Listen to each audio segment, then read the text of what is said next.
क्रूकबॉन्ड और यमराज का उपहार। दोस्तों, ये कॉमिक्स है क्रूकबॉन्ड की यमलोक की यात्रा, यमराज भगवान से भेंट की यात्रा और भगवान शिव से उसकी मुलाकात। बहुत एंटरटेनमेंट वाली बार आप देखें और आनंद लें उसका। इसका एक पार्ट भी मेरे चैनल पर है, अपलोडेड है। कालिया मसान को पछाड़कर नंदी बैल बाबा के पास पहुंचा। हे प्रभु, नंदी ने तो कमाल ही कर दिया, प्रशंसा छोड़ो वत्स, और अब यह बताओ कि तुम मनुष्य यहाँ कैसे आ पहुँचे। अभी बताता हूँ प्रभु, लेकिन उससे पहले जो आपको मनपसंद वस्तु लाए उससे ग्रहण तो कर लीजिए। मेरी मनपसंद वस्तु क्या है वह? यह लीजिए प्रभु, अपनी मनपसंद वस्तु भांग। आहा, भांग, वाह, बहुत दिन हो गए इसका स्वाद लिए। ये सत्य नहीं है, भगवान शिव को भांग पसंद नहीं है। पसंद की बात नहीं जानता, लेकिन ईश्वर ऐसी चीज़ों को नहीं पसंद करते। भोले बाबा क्रूकबॉन्ड से भाग के अंटे को लेकर रसगुल्ले की तरह गटागट निकलने लगे। प्रभु, यह हमारे पृथ्वीलोक का असली भांग है। मुझे विश्वास है कि कुछ देर बाद आप इसके सामने अपने लोक की भांग को बिल्कुल भूल जाएंगे। शायद तुम ठीक कहते हो, काफ़ी तीखी है। तीखी क्यों नहीं होगी प्रभु? स्मगलिंग की भांग है, जरूर तांबे के पैसे के साथ पीसी गई होगी। हम तुमसे बहुत प्रसन्न हुए वत्स। अब तुम अपनी कहानी सुनाओ। हमारी कहानी बहुत दुख भरी है प्रभु। खैर, फिर भी मैं आपको सब कुछ बताता हूँ। फिर क्रूकबॉन्ड अपने मगरमच्छी आंसू बहाते हुए सारी कहानी सुना दी और अंत में बोला, अब आप ही बताइए प्रभु, क्या यही यमराज जी का न्याय है?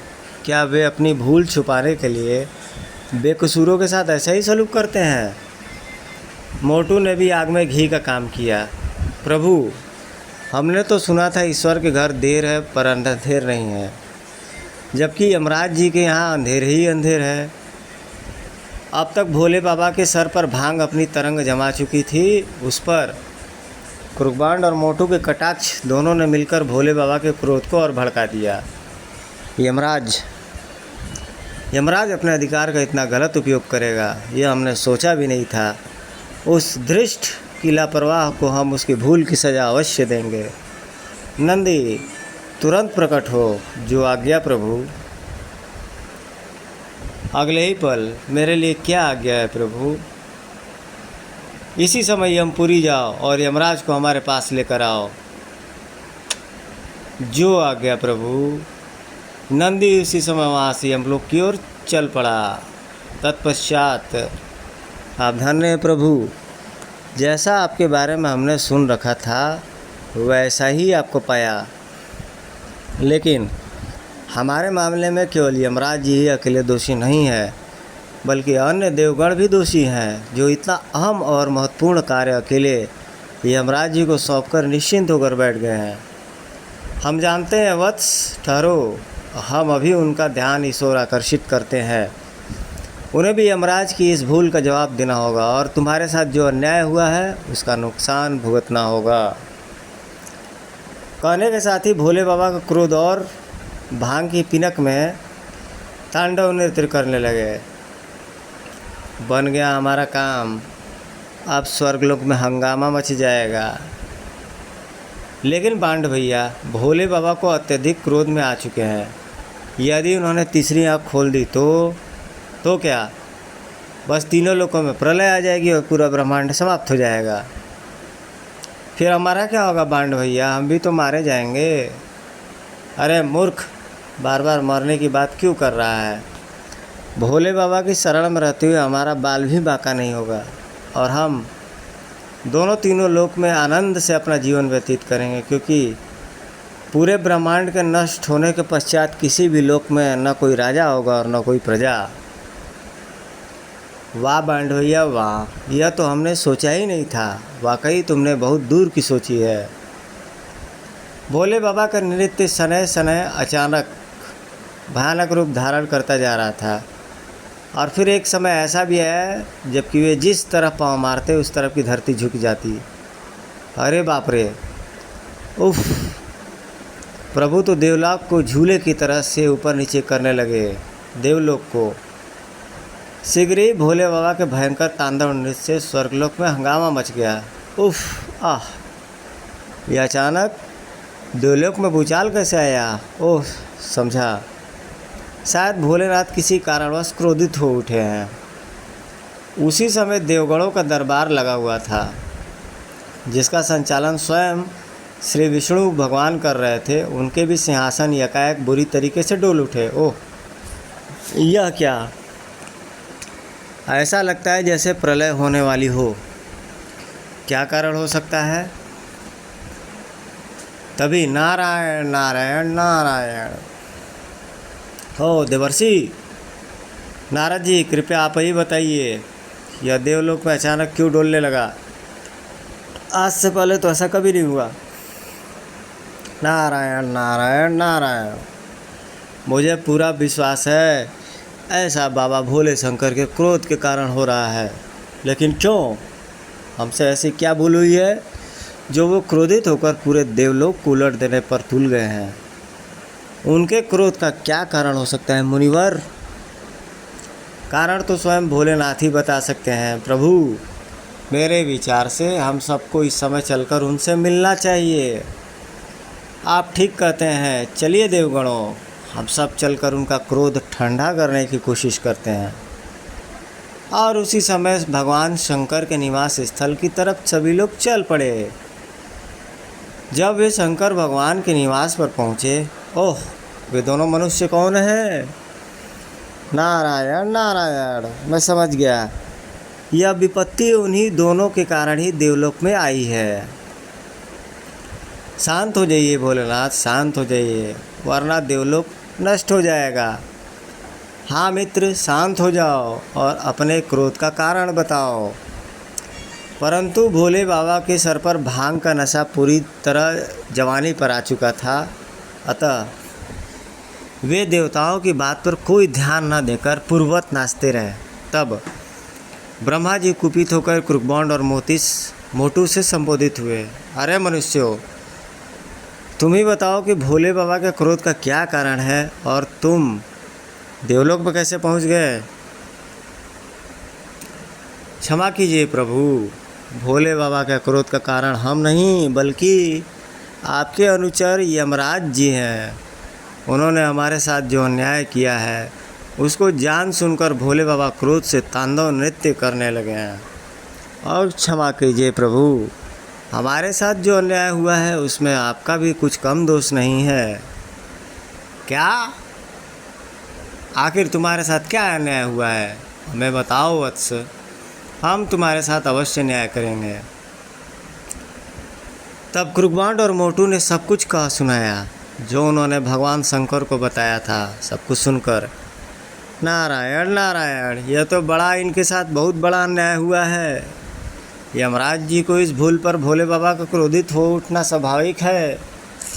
यमराज जी को उनकी भूल की सजा अवश्य मिलनी चाहिए। हाँ हाँ, अवश्य मिलनी चाहिए। आप सभी शांत हो जाइए प्रियजनों, हम अभी यमराज जी को यहाँ बुलवाते हैं। यमराज से जो भी भूल हुई है, इनके साथ जो अन्याय हुआ है, उसकी सज़ा उन्हें अवश्य भोगनी होगी। नारायण नारायण। यह सब तो बाद की बात है प्रभु, पहले भोले बाबा को किसी तरह से शांत कीजिए, वरना यमराज को दंड देने और इन मनुष्यों के साथ न्याय करने के लिए आप देवगणों में से कोई जीवित नहीं बचेगा। लेकिन भोले बाबा पर तो हमारी बातों का कोई प्रभाव ही नहीं पड़ रहा है मुनिराज, फिर हम इन्हें कैसे रोकें? फिर भी प्रभु, भोले बाबा का क्रोध शांत करने के लिए आपको कोई ना कोई राह निकालनी ही होगी। ठहरो, मुझे सोचने दो। कुछ देर सोचने के बाद श्री विष्णु भगवान क्रुकबांड और मोटू को संबोधित करते हुए बोले, अरे भले मानसो, भोले बाबा तुम्हारे साथ हुए अन्याय को देखकर ही हम सब पे क्रोधित हुए हैं।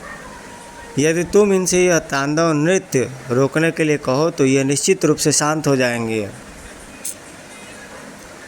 हाँ हाँ वत्स, तुम ही लोग भोलेनाथ का क्रोध शांत कर सकते हो, वरना इनके क्रोध से तीनों लोग नष्ट हो जाएंगे, कोई जीवित नहीं बचेगा। जल्दी से इन्हें मनाओ वत्स, पूरा देवलोक डगमगा रहा है। नारायण नारायण, वाह क्या लीला है प्रभु जगत नारायण की। आज देवों को अपना सर्वस्व बचाने के लिए मनुष्यों का सहारा लेना पड़ रहा है, उनके आगे गिड़गिड़ाना पड़ रहा है। मैं आप देवताओं को कहा कैसे टाल सकता हूँ, लेकिन मेरी भी एक छोटी सी शर्त है। वो क्या?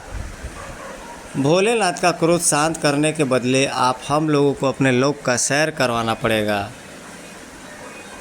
भोलेनाथ का क्रोध शांत करने के बदले आप लोगों को हमें अपने लोक की सैर करानी होगी। क्या? यह कैसे संभव है वत्स? स्वर्गलोक में वही प्राणी आ सकते हैं जिसे स्वर्गवास का आदेश हो, जबकि तुम दोनों के पाप पुण्य का अभी तक कोई हिसाब किताब नहीं हुआ है। साथ ही विधि के लिखे विधान के अनुसार अभी तुम्हारी मौत भी नहीं हुई है, लेकिन आपके द्वारा नियुक्त मौत के अधिकारी यमराज जी के भूल से ही हम मरकर यहाँ पहुँचे हैं। फिर उसकी भूल की सज़ा हमें क्यों भुगतनी पड़ रही है? लेकिन वत्स, लेकिन वकील में समय नष्ट मत कीजिए देवगढ़, जल्दी से हाँ या ना का फैसला कीजिए, वरना भोले बाबा का नृत्य अब चरम सीमा पर पहुंच चुका है।